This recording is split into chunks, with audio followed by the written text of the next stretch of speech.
note in the chat to make sure we're coming through live and loud and clear. Hi, Abdullah, you're the first. Happy New Year to everyone. Happy New Year, Iwan. It's nice to see your face. Yeah, happy New Year to everybody. Happy secure New Year. It's Yeah. Well, I'm sure this is the year that we get it all figured out, right? And next year there will be no APIsec University. We won't need it anywhere. Hey, Wayne, uh, Edward, Shaquille. Man, where's everybody joining us from? I am Ergunk. Um, always nice to have you all here. Our first webinar of 2026, and I'm super pleased to have my good friend Iwan here joining us. We're going to talk about. I like this. We're not talking about DevSecOps, which is what everyone knows. Iwan has invented SecDevOps. So we're gonna have to figure out why you changed the name and why, what that all means. And let's start with a little bit of background, right? So first of all, everyone meet Iwan. You may see him out and about as Arc-E-Tect. Is that your handle in Discord? yeah, that's me. That's me. It's I didn't want to be architect, so I figured this is good enough. And All right, yeah, very good. Give us a little bit of your background, right? Because you're the instructor of our one of our most recent courses on starting left APIsec DevOps. I learned a lot from editing this course. I get the benefit of seeing it all up front and close, and I learned about BDD and DDD and all of these things. But let's just start with a little bit of your background, Iwan, and how you ended up here, why you wanted to create the course, and why you're so passionate about this topic. yeah, sure. So always wanted to be in IT because I wanted to develop games. So when I was like 12 years old, I told my dad I'm going to buy a computer, and he said, "Okay, that's fine. I'll pay half." And that's pretty much when it started. So this is in like 35 years ago, I guess, something like that. You're a A young long time person. ago. Right. No, no.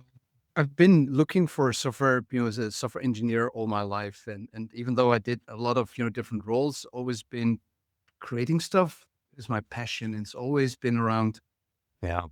creating things that people want to use. Right. So that's also, I'm writing this book, and it's about the practice of coding or delivering useful and usable products. And I like to share. So been a teacher to gifted children for about a year on computer science and robotics, and been trying to coach a lot of different people and stuff like that.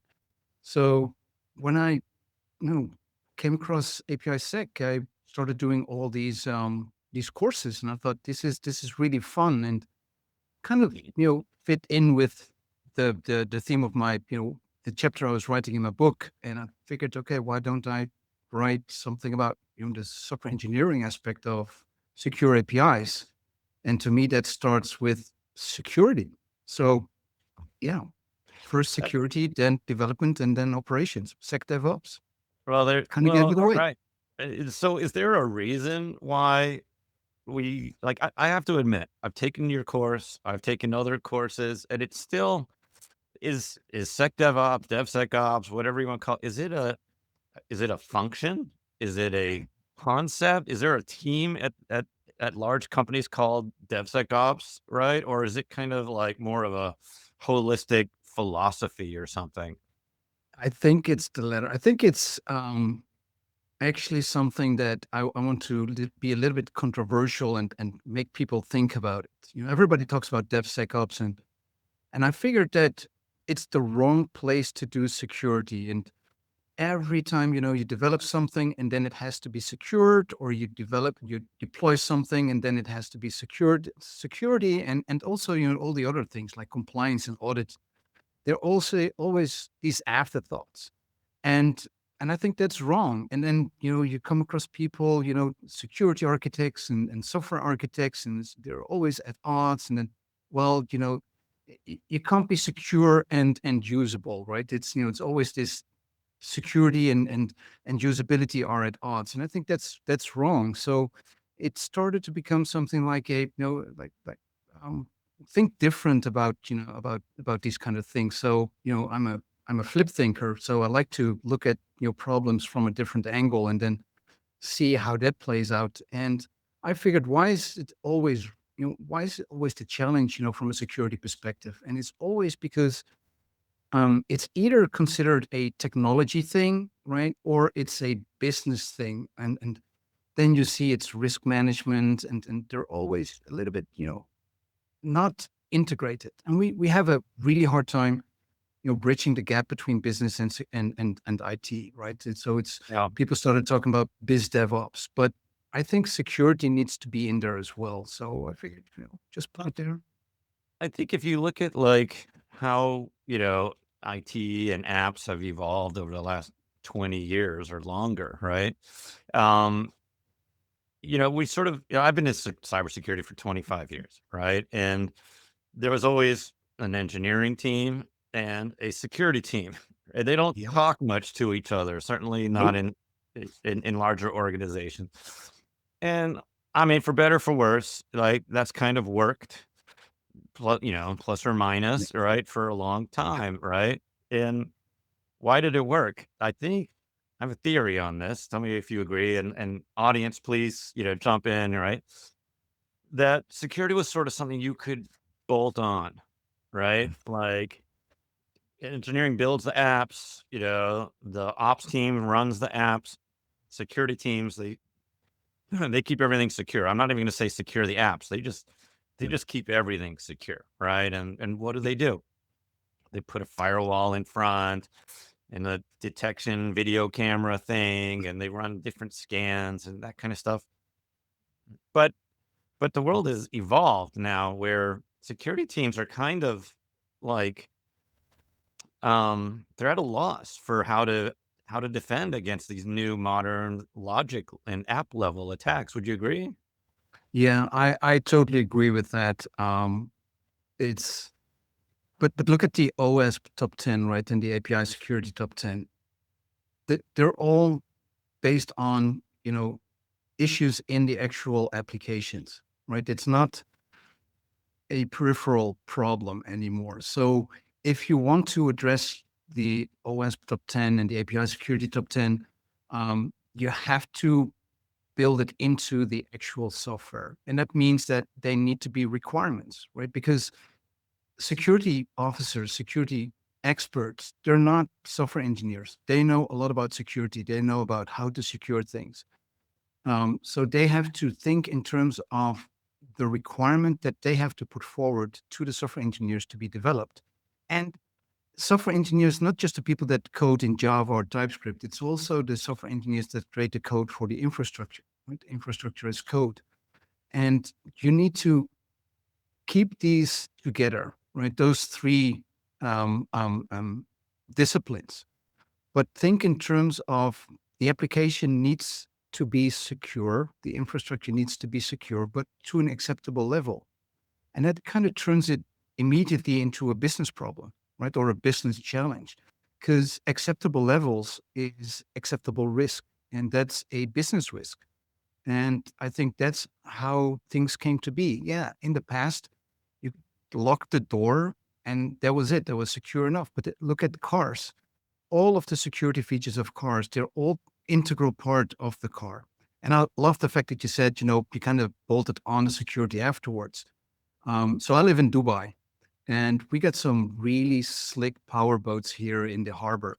And the interesting part is that they're all secure, but there's nothing bolted on, right? They look nice because the security, all the security features they have, they're all in there, right? And I'm Dutch, so Max Verstappen is kind of my hero now. Look at F1 cars, right? They're extremely secure. They crash into everything, and nobody ever, gets really hurt.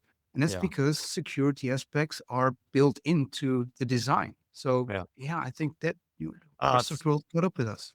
it's interesting you bring up cars and crashes. I actually started my career as a crash engineer, believe it or not, at General Motors, and we used to smash up vehicles. But I don't know if this is a tangent, but if you ever look at like those old like Formula One, like in the '70s or in the Indy cars, they would hit the wall and the car would spin around and all this stuff, and then the car would be perfectly intact, right?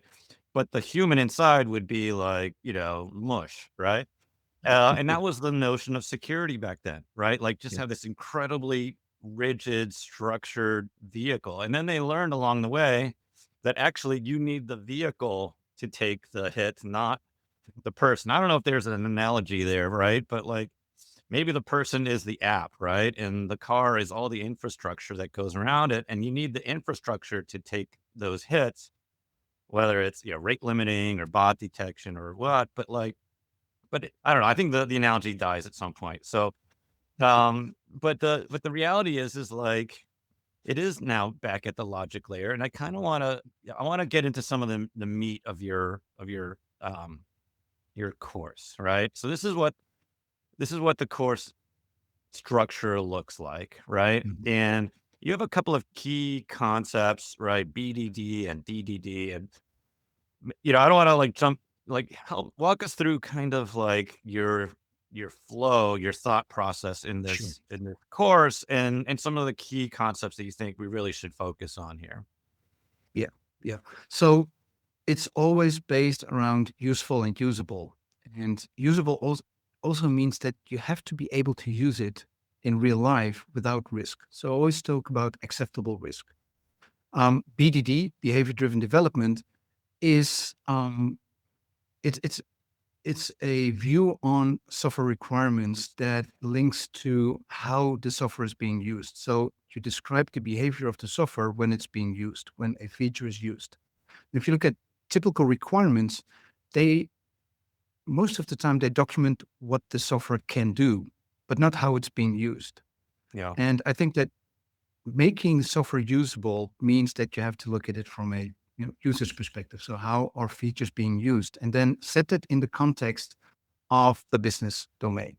So in that way, you also know that you can describe scenarios that are uh, by malicious actors, right? So what if this feature is being used by somebody who's a little bit nefarious, and how should the software behave in those situations? So if you take domain-driven design into the mix, you scope your functionality to a particular business domain. And so you're developing a core banking or a core banking system, but a bank has all these different domains and they need to apply different regulations and standards from the industry.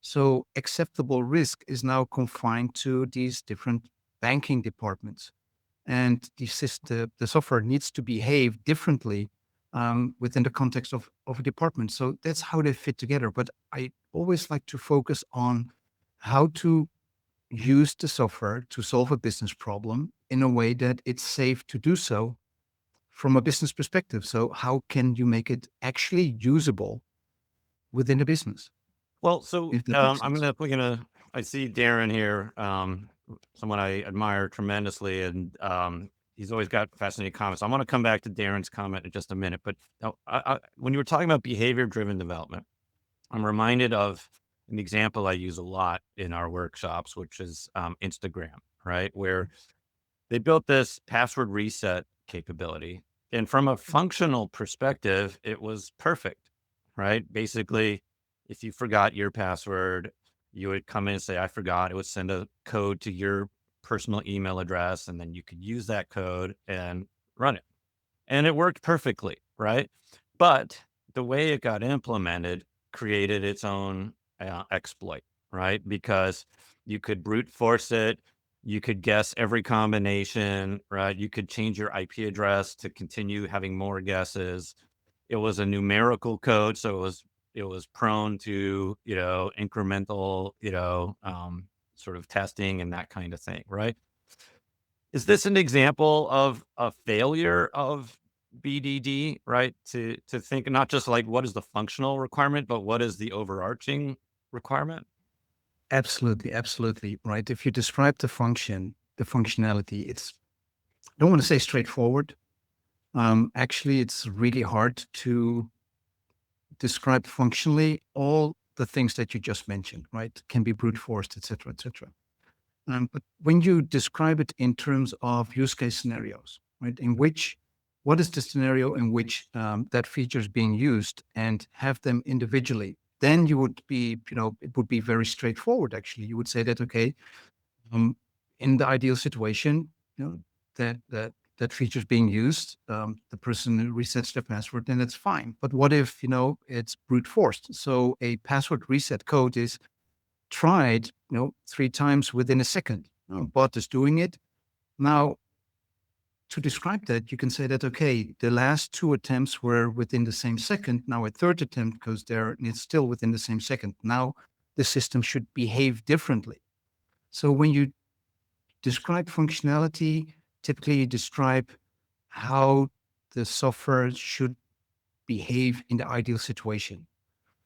It's actually not that interesting, the ideal situation. You want to have all these not so ideal situations because they're really hard to address, but also to describe. And from a behavior driven development perspective, where you describe the different scenarios, it becomes really simple, actually. And you can have these discussions with a multitude of different people that have these different perspectives, right? A security person would say that, well, yeah, well, it's going to be all these bots. So yeah, will be hit with brute force attacks. And then a user experience designer would say that, okay, yeah, that's fine. We want a good user experience.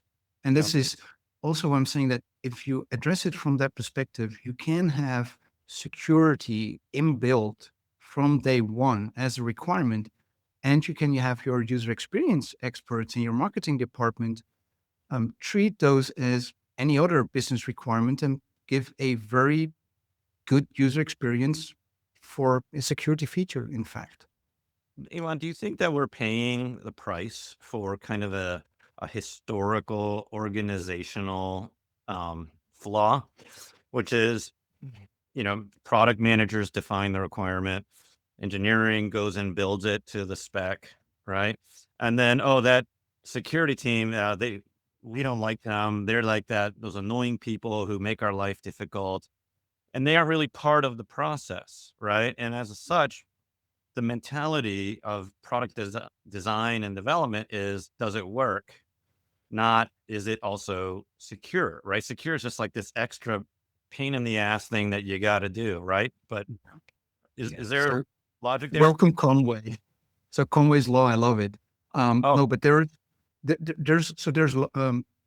a good reason, why things are the way they are, and I think that's historically organizational. But the thing is that, and I think that, actually governments, like the US government and the EU, are helping us in this with their regulations. Um, so you're mentioning the product manager, and the product manager has to manage the product, right? Look at how the product needs to be evolved over time in order to, still have a product market fit. With these regulators being a lot more pronounced and prescriptive on what they expect from, compliance perspective is clear. So if you look at the, US's Executive Order 14028 or the EU's NIS2, if you look at PCI DSS, especially the 4.0 version, which is for the, payment card standard, they are all very much on the security aspects, and that you need to have it in there. Now, a product manager should look forward and, in my opinion, and not only understand what kind of functionality or features should be in the product, but also how that fits within their market. So if you're a product manager of a healthcare app, then you need to understand, the regulations around healthcare. You don't need to know them exactly, but you need to know that there's HIPAA. And so right. you go to your compliance team or a security team and say, okay, I need to have this app out, but it needs to be secure because, if it's not secure, we're going to be hit with a, 2% annual revenue fine. Yeah, but it's like security is still kind of viewed as a tax, right? Or like just this thing you got to do. No one likes doing it. And I want to circle back to Darren's comment, right? So Darren, who's legend in the automotive security world, my book certainly, says in automotive product cybersecurity, engineers are both software developers and security experts. They understand code, architecture, and frameworks because you cannot secure what you do not understand. I'm kind of curious, Darren, if you want to chime in, like, how does the automotive world accomplish that? It's kind of like, are these all unicorns? These people that understand code and security and, what the user needs? And Iwan, is that what we need to staff our teams with if we're really going to achieve security? Um, so I tell everybody to go to APIsec University and do at least, the introductory course or the basic course, the fundamentals.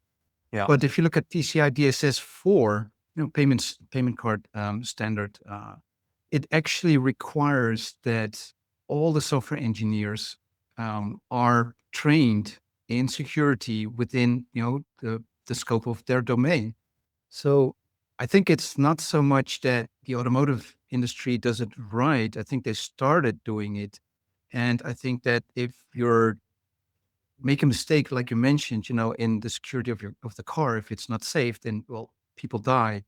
Well, if you in a lot of other industries, when you make a mistake and people stay alive, and it's a little bit cynical maybe, but the risk is it's a commercial risk. When did people start to look at GDPR and privacy? It was when the stakes were high enough.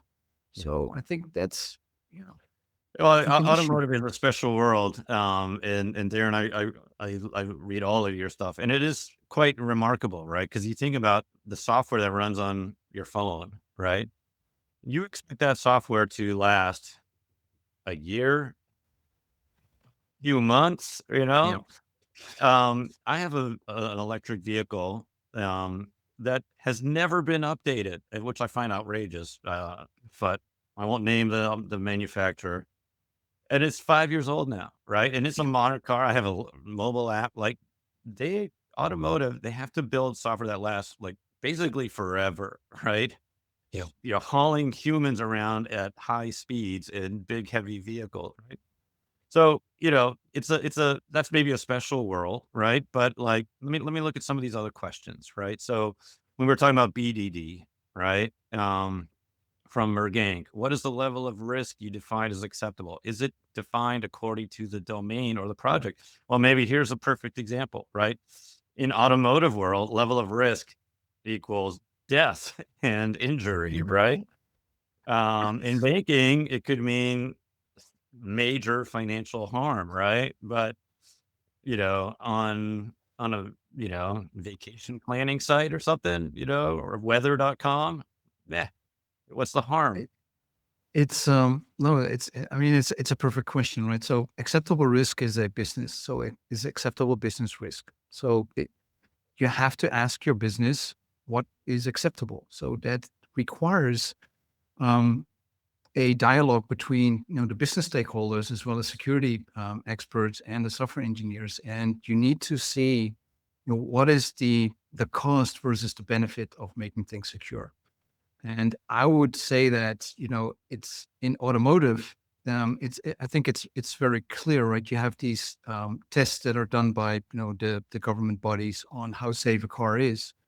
And you see that some cars are not that safe, but they're also cheap, right? So the acceptable risk is, a car where you could potentially die in a car crash, but the benefit is is a cheap car.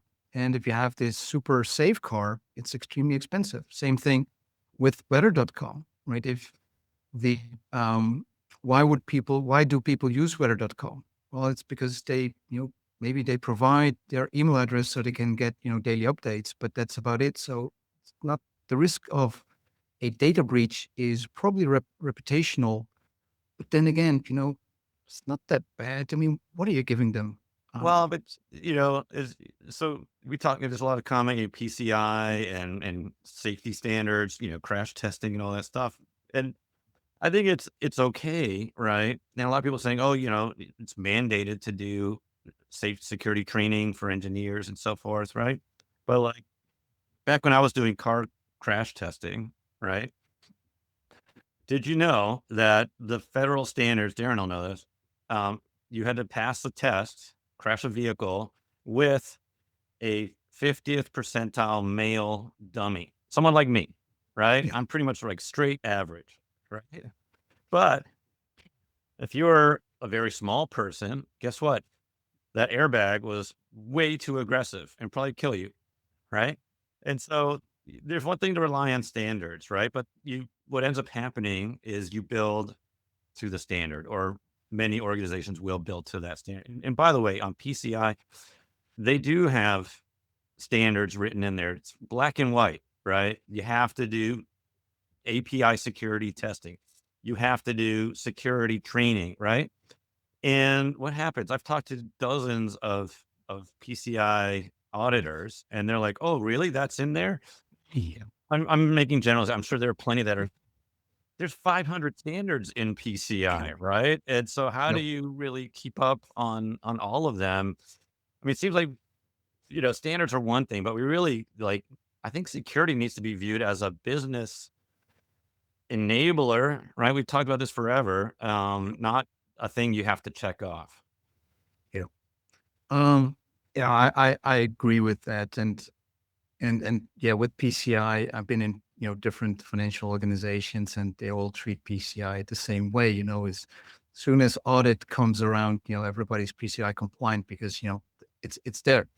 But the thing is that um, if you make not so much security, but the fact that your services are secure, that you're reliable, if you make that a unique selling point, then all of a sudden, security becomes sexy. Let's stay with the cars.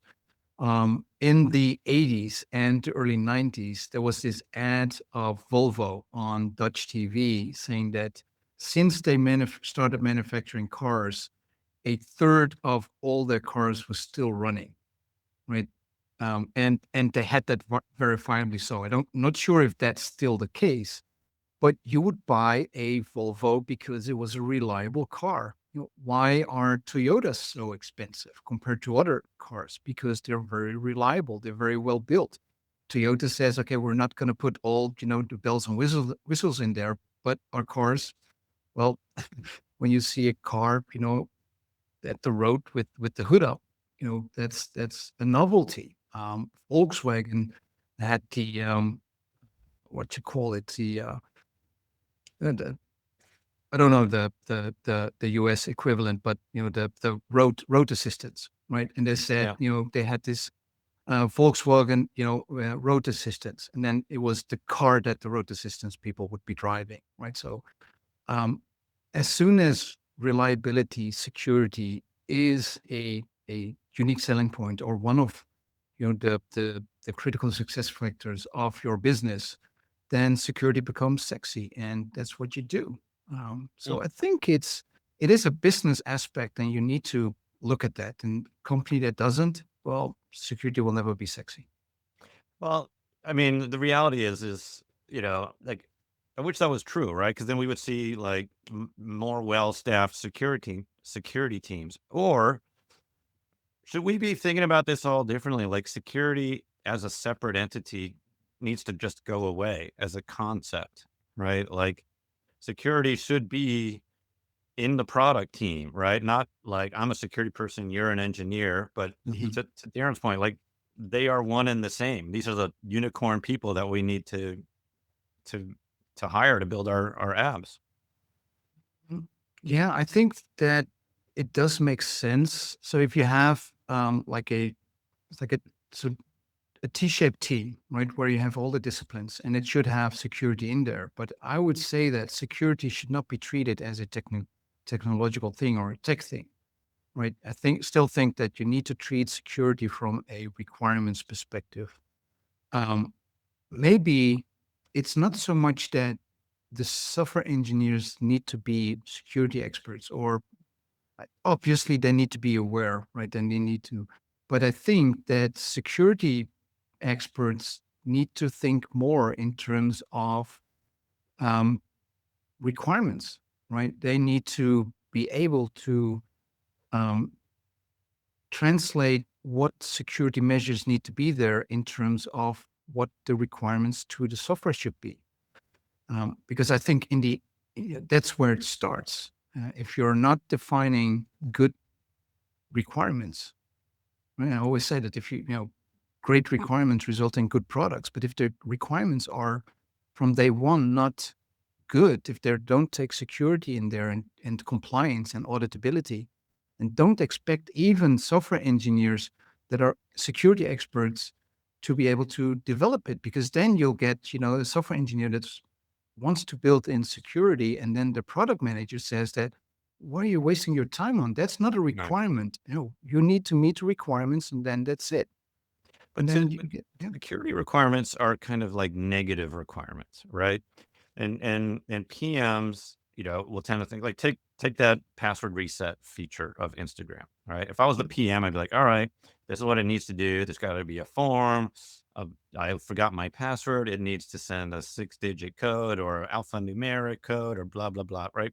Functionally yep, speaking, that's what it does. yep, Security speaking, I have to think in a very like upside down kind of way, right? Like it should not let me do this. It should not let me do that. It should, have these guardrails in place. It should have rate limiting. It should, blah, blah, blah, right?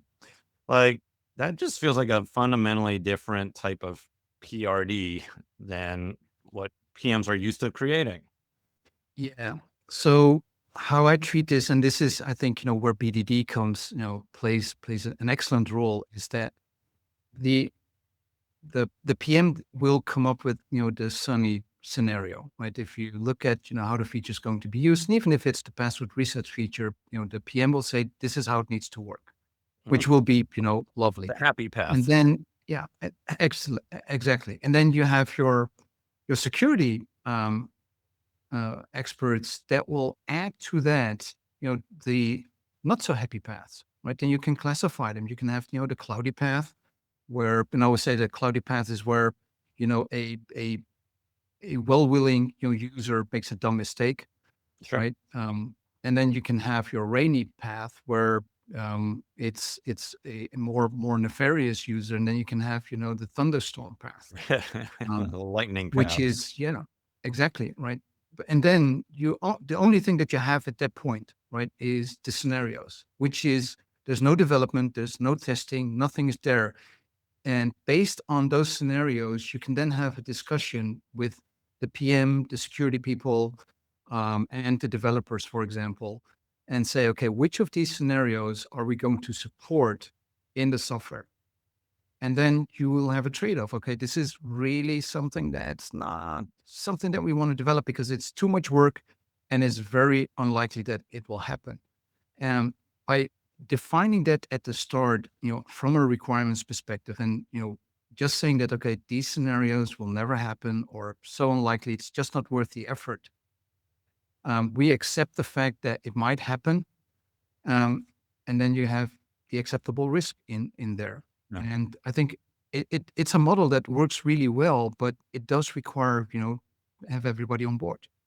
Well, and it is a reality that writing code and understanding security are two distinct skill sets, right? Yep. And you might want to have people who are really great at writing code and people who are really good at understanding security. And I like this comment from Balaji, right? He has a requirement. Looks like for PMs when they share a PRD, they have to go through security for blessing. And I assume Balaji that means like if a PRD comes through without somebody in a security role having reviewed it and approved it, it doesn't move forward. So so we've talked a lot about BDD, right? And there's this other concept called DDD, right? Yeah. Was that design driven It's um, domain driven design. domain? Sorry, go ahead. Yep. What Yep. is that? So, all right. So basically, what it means is that you break up your organization into different business domains or business capabilities. Take, for example, your e-commerce company, Amazon.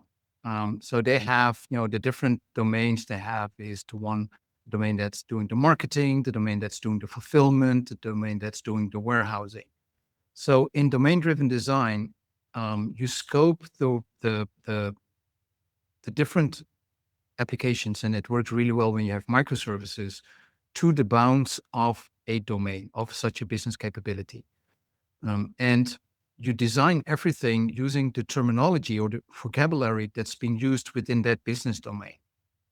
And because you do that, the dialogue between business and developers, for example, becomes very transparent because everybody speaks the same language, ubiquitous language, it's called. Each of these domains, they will have applications with APIs, and what is a highly sensitive API or piece of functionality in one domain could be something that is not that sensitive in another domain, although they are named the same. So by breaking up your organization in these business domains, you can also apply to the scope of only that department, so to speak, your security, your compliance requirements. What I see a lot is that security requirements are across the board, right? Everybody needs to do everything in the same way across the board because everything is, although it's a microservice or application with APIs, it's still treated from an enterprise level as a monolith, right? Everything strings together, which I think is it's unfortunate because you're developing a lot of software in a lot of pieces of or a lot of functionality in a lot of pieces of software where it's just not required. So domain-driven design says that, okay, we understand that we have a business process, and the business process goes from one department to another department. I think that's the easiest way to explain it. So you have the department that handles all the sales, and they will get a sale. They will then hand the process over to fulfillment. They will do the fulfillment. They will have to talk to the warehouse department. And then you send it to the courier to actually deliver, that card to the customer. Now, you can treat these different departments as their own little organization. You create the software for that organization within that domain. And the interesting part with domain-driven design is that once you cross a boundary from one department to another, so to speak, this is where you also call an API. So now all of a sudden you have this notion in your architecture of what are the external facing APIs and what are the internal facing APIs. So you know what the APIs are that you're exposing, etc. Each of these microservices are independently deployable, or I like to say independently maintainable. So you can also develop them independent of each other. So you don't have that coupling. You can test them, you can secure them. So you break up this huge order fulfillment or customer buys a car online process with all these different complexities in there, and you break them up in small pieces that are kind of mapping your organization structure onto the business process and handle that. And you can treat everything independent of each other. And that way you can switch maybe from one courier server to another or from one warehouse system to another without impacting the rest. So there's a lot of benefits. I think the main benefit is that you can apply all the cross-functional requirements that you have, like security, like compliance, like performance, like usability, but to the scope of a department. Well, let me pivot on that because you mentioned APIs there, and I was kind of trying to think like so far we've talked generally about DevSecOps, SecDevOps, shifting left, security versus Yeah. engineering. So like you've started to bring in APIs. Do APIs make this even more important or more challenging, or like what drew you into this whole API world? Yeah. So APIs makes it more important because APIs are a contract between consumer and producer, and how the API is implemented is not interesting to the consumer as long as you abide by the contract, by the API description itself. This is also how domain-driven design works, right? the warehouse department, the people in the warehouse, they don't really care about, how marketing works as long as they, have the phone number of the marketing guy and vice versa. So it really mimics that part. One of the other good things is that when you design it in this way, like I said, when you go from one domain to another, this is where you have an API. You could still have internal APIs within that domain, within the systems that are managed by that department. But there, you can then say that, okay, if I get an have a consumer that makes an API call that is not within my network segment, then yeah, that's not allowed. Right. Of course, if it is an IP address within the same network segment, it could be spoofed. But if it's outside, then that's architecturally not allowed. So it also makes a lot of the issues that we typically see in microservices where you have these constellations of functionalities that are bound or linked together using APIs, it makes it a lot easier. But I think the main part with APIs is that as long as you abide by the contract between the consumer and the producer, you pretty much have the same model as you have within your departments. As long as you work according to the contract between two departments, meet the SLAs, etc., you're good to go. And how they do it, you don't care.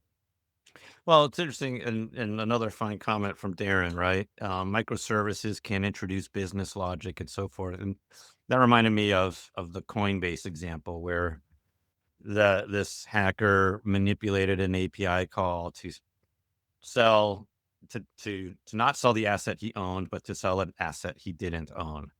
Yeah, And the API wasn't designed with that guardrail around it. It just assumed whatever the request was, it checked the price and the account details and so forth, but it wasn't checking the product ID. Okay. yeah, Which was not really a problem considering 99.999% of all trades would come from the UI where yeah, there is no button to modify, but at the API layer, you could do whatever you want, right? It's yeah. it's sort of a much more or less controlled environment unless you manually put those controls in. Yeah. No, it's a fair point. So two things here. One is zero trust, right? In zero trust, the implementation of the API makes no assumptions from who called it. Actually, guilty until proven otherwise, I would say. Yeah. It's also one of the reasons why I prefer to talk about API only instead of API first.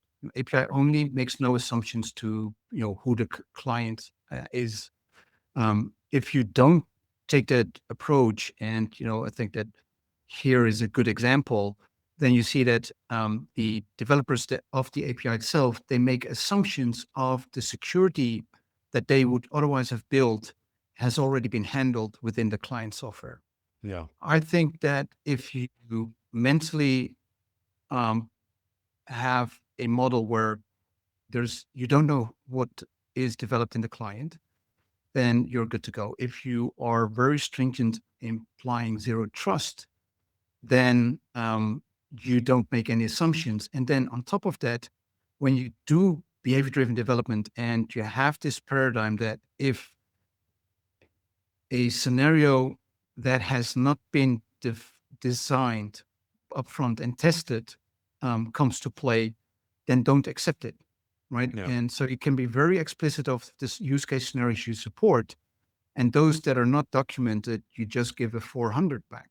Yeah. It's not that simple, but I think that the people at Coinbase um, didn't do API only. They did API first, probably develop client and server, in tandem. They didn't apply zero trust, and they didn't have this thing where these are the scenarios that we support and everything else is a 400. The thing that I've maybe noticed as a maybe a correlation, like companies that seem to do better, they treat APIs as products Yeah. in their own right. It's not an element of another product. It is a product, you know? Yeah. And they even have people with titles like API product manager, right? Because the product, of Coinbase is different than the product of the API. They have different Yep. requirements. They have different needs. And so, as we sort of wrap up here, we can't have a webinar on security without talking about AI. Okay. So I gotta throw that out there. Right. And so like, and Balaji, I'm glad you like that. I'm kind of curious if that's how you structured your own organization with API product managers. But with AI, right, and MCP and all this stuff, right? Like, um, my VP of engineering, Raj, kind of opened my eyes. He's like, when you integrate an MCP, right, you're not integrating an API, like a DocuSign API. A DocuSign API is kind of like a button that does one thing, right? And maybe it does n number of things, but they're very specific things that only work if you call it in exactly the right way with the right parameters. When you integrate an MCP, you are integrating a persona with its own logic, right? And I actually did a webinar or a workshop this morning with a fintech, and they were like, yeah, think about that. You have logic in your past now that you didn't create, right? You know, you integrate, I don't know, Jira MCP into your environment, and you ask Claude to like go, check these check this, for open tickets. And oh, by the way, I didn't realize it's not a Jira MCP, it's a random third party, and it's now deleting all my tickets, or it's, sending a copy off to somebody. Like, this is our new world. It's a wild west, right? And so what does that all mean for this whole security and domain driven design and all of that kind of stuff? Yeah, it's I think the key is in what you said, it's personas. I think that we should think of APIs as points of exposure, right? We're exposing information and we, also expose some functionality. Yeah. Um, and I think that when you do apply zero trust and you focus on role-based access control, but also start adopting attribute-based access control, Yeah. then you can, I think, get a pretty solid, secure environment where you can differentiate between the the human users, so the personas that are actually humans, as well as agents through MCP or whatever people will come up with. You want to be able to identify the the persona that is calling the API and probably have a different behavior of your API depending on the persona. Uh, this is nothing new, actually. I worked with the bank a couple of years ago, and there we implemented something where we said, okay, you can get access to everything as long as you're on the public on the private network. But as soon as you're on a public network, not all information is shared, only the ones. And we did that based on geolocation. Mm. So that attribute-based access control, and I think that that is going to be one of the key things that we will see in API design is having that attribute-based access control to support the AIs, because I think that AIs do have are the future, and I think that we need to have more sophisticated and more AI-friendly exposure through our APIs than we need for humans. Yeah. Super interesting. And I'm gonna pivot there because we just got a few minutes here left. And folks, if you hopefully you noted Ewan's LinkedIn address, or just you can find him, Iwan Eising. I'm sure it's very easy to find. You definitely want to follow this guy. He has just so much interesting stuff to share. I wanted to kind of wrap and share a couple of tools. You might have seen us talk about this in the past. With all this AI and MCP stuff, we are, to Darren's last comment, right? We're dramatically increasing functionality, capability, and the attack surface and trust boundaries and so forth. And so, one of the things that we hear all the time from especially security teams is we don't even know what APIs or what MCPs we have, right? And so this is kind of a new announcement. You might have seen me demo this, but we're actually open sourcing this whole thing, right? So expect some announcements, but I'm really excited about it. So everything we've built into this MCP discovery and audit capability is going to be open source. You can use it yourself, contribute to it. It is, let me just give you a little micro tour here. And the whole idea is to address those first two questions that we hear all the time. What MCPs are we using, and are they secure? Are they safe? Are they trustworthy? Right. And so let me just show you kind of how it works. I need to grab a token here. Bear with me for 2 seconds. And what it does in this version I'm showing you here, it is, yeah, thank you, George. Appreciate that. What this is going to do is it's going to connect into your repo, your environment, and identify. Why is this not responding? Here we go. So I've given it my personal GitHub repo token, and it is now crawling through all of the code that's in there, right? And it's looking specifically for evidence of MCPs, right? But it's going to go further than that, right? Because one thing is to say, all right, here I got this list of MCPs. The natural next question is, so what, right? What does it mean? What are these MCPs? Are they from trusted sources? Are they configured in secure and safe ways? Are there permissions granted on these MCPs that could be harmful, right? Or misused or things like that. So I'm thinking our engineering team must have added a bunch of cool functionality, because normally that takes about 10 seconds. That took about 30 seconds, which is still blistering fast, right? But what do we find here already? 12 MCPs found in one repository, 10 are known, 2 are unknown, 3 have critical risks. And let's unpack that a bit more, right? So here are the 12 MCPs, right? There's a Postgres, Shell, file system, Slack. You can see what they do, where they came from. I like this one a lot. Is it known or unknown? One of the things that I found shocking in our MCP course that Corey made is that anybody can make an MCP for anything. Right? And that's kind of eye-opening, right, Iwan? Because, like, it used to be if I'm using a Jira API, it came from Jira, right? No one else can make a Jira API, right? That's not true anymore, right? It's still Jira API at the end, but the thing you are integrating with, this Jira MCP, it could have come from you, from Jira, or from Frank or Plant or anybody, right? Literally anyone can. So you should know where your MCPs are coming from, right? And you should have confidence that that is a reputable source, right? It's Um, man in the middle by design. well, yeah, and we're already seeing examples of that, Iwan, right? Like rogue MCPs that you think are legitimate that harvest your data without you even knowing it, right?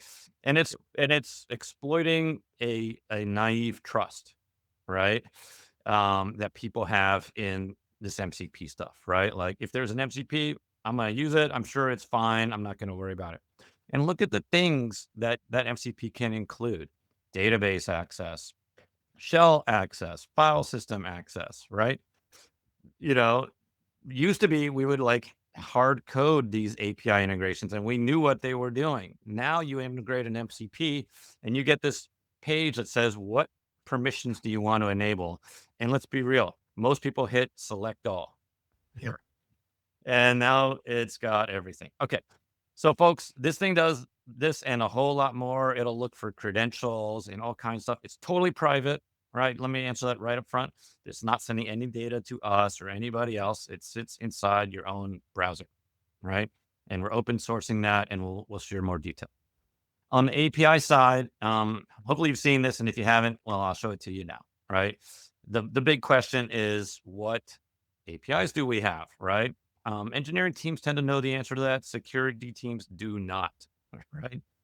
And so it's really hard to find these APIs. You got to go talk to engineering teams and ask them and beg them for documentation, and maybe you get them, maybe you don't, right? But now, like, you can literally plug this APIsec bolt um, extension. And Christine, maybe you can flip the little banner at the top, the scrolling banner at the top to our bolt tool. But check this out. Like, let's say I search for, I don't know, this package, which is clearly not a valid thing. And there you go. Like, I'm seeing all this API calls in all of their beautiful detail right here, right? And I can just poke around in this on this site, click everything that there is, and you can see all of these APIs are just showing up, right? I don't have to set up a proxy or man in the middle or any of that stuff, right? It just happens. I can see what the parameters look like and so forth. I can even export an open API spec right from here, right? So look at, we know most pen testers, they don't get any of this stuff, right? You got to go reverse engineer it. So we're trying to arm you with tools to help you do it. This is free. It's private. You can go use it to your heart's content. And if you want to go find it, just go look up in the Chrome store. And there it is. Let me shove that into the chat. You can just Google it. I'm sure you'll find it.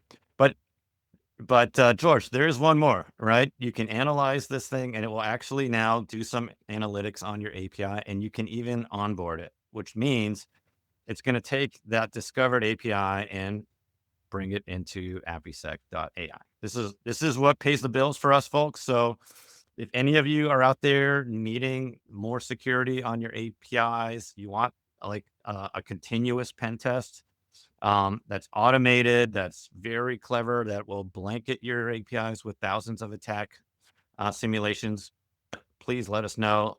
We'll be happy to set you up and help you out. That's it for that. Let me pull that down and thank you, Iwan, for being here, for all your generous contributions to APIsec in the Discord, in LinkedIn, in the course, and for being here today. I hope everyone goes and checks out your course. It's really an outstanding piece of work. I'm working on part 2. It's a 2-part one, and part 2 is going to be Q1, hopefully, early Oh, Q2.